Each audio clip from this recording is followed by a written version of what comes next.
Today, housing projects have this terrible reputation, but that's because all the funding for them has been systematically cut off, and so they've been starved, and they have no money for basic repairs, and because of that, they deteriorate and fall apart, and people are left living in conditions that were almost as bad as the tenement apartments that they were made to replace. So railroad apartments still exist, but quite often today, bathrooms have been added to them. But because you have to walk from one room to another, privacy is really compromised.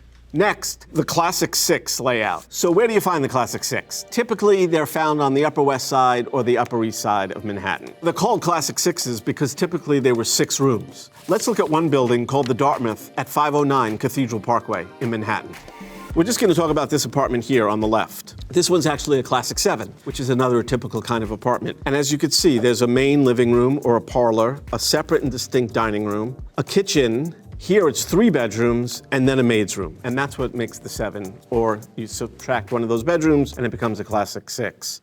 You should note, though, that the kitchens are actually much smaller in these apartments originally, and that's because really only the maid used the kitchen. Most families in this station had servants, and the maid had their own room, and they were live-in, and they cooked the meals for them. The other thing you should note is the maid had her own bathroom, and then there was one bathroom shared by the rest of the family. And the other thing you should note is that they typically had very little closet space. And that's because when most of these were built, which I would say is in the 1920s, some were built a little before, some were built a little after, but the 1920s were the heyday of this type of apartment. People just had a lot less. They didn't have huge wardrobes, and they didn't have a lot of possessions, and so subsequently they didn't need nearly as much storage space.